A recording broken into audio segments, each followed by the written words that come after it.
I think you talked after the game about how a lot of work went into what happened. Can you talk about that work, what you did to kind of shoot your way out of it? Yeah, it was a weird stretch. It was something I'd never really gone through before. Yeah. So I'm kind of thankful for it. It opened my eyes to some things that kind of needed some work. I'm really hard on myself, so it was nice to kind of have some people tell me like it's going to be okay. So there was a lot of different people, sports psychologists, coaches, family members, and then it just came down to me connecting with who I am, connecting with God, connecting with what makes me who I am, and getting back to that. And then that opened up the basketball side of it. Well, yesterday we talked to Gabby Marshall, and she said even you two talked to each other about some of your shooting issues that you guys had. No, we did. I was watching one of their games. I'm like, dang, every time she missed, I was like, I feel your pain. So I think I reached out to her and we talked about it. We were going to come together and like burn something. Find something that worked. Slum buster. Did you do it? We didn't. We were gonna do it in here, but they said there was some fire problem. Doesn't make much sense. Was there one person that maybe kind of turned it around for you, or one person who said something to you that was like, hey, okay, I get it. This is going to help me? Yeah. Honestly, I think it was probably my parents. Yeah.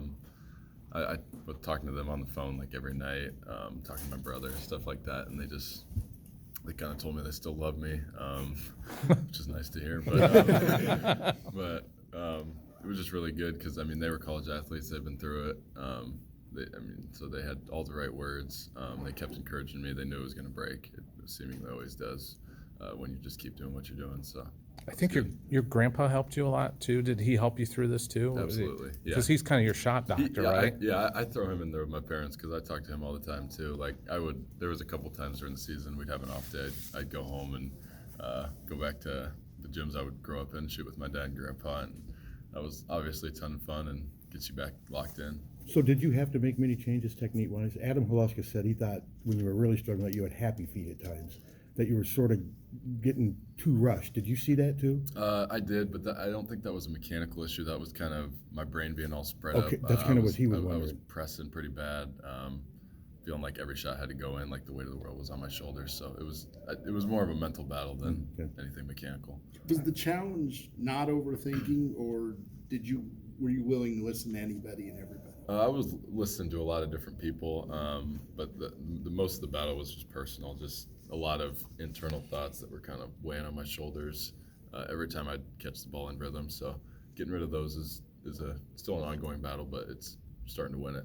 With the depth situation on the roster, has knowing you're going to get the minutes helped you in some way? I wouldn't say that. I think it kind of looks like that because it all clicked at the right time. But the people in my camp started to notice like a couple weeks ago that things were starting to get a lot better. So obviously I love Patrick and hope he's back on the court with us as soon as possible. How important was it for you not to isolate yourself? Because a lot of people, when they go through struggles, shooting struggles, whatever, they can tend to kind of clam up and isolate themselves. How important was it for you to lean on your support system? It was great for me. The people here at Iowa, from sports psychologists, coaches, everybody involved, my teammates, I think it was the perfect time for me to go through something like this just because of the support I had around me. And I think it helped me in ways I couldn't imagine. How much did it help having a head coach that was going to keep playing you and telling you to keep shooting the ball? Yeah, it's something special, the confidence that he gives his players. I mean, we'd have meetings and he'd be like, there's probably some people, like I was 0 for 5 at the time, took a deep three. He's like, some people would be like, maybe you shouldn't take that, but I'd probably take you out if you didn't shoot it. So I'm like, well, that makes me feel better. Fran said that Rutgers was one of the most complete game plans that you guys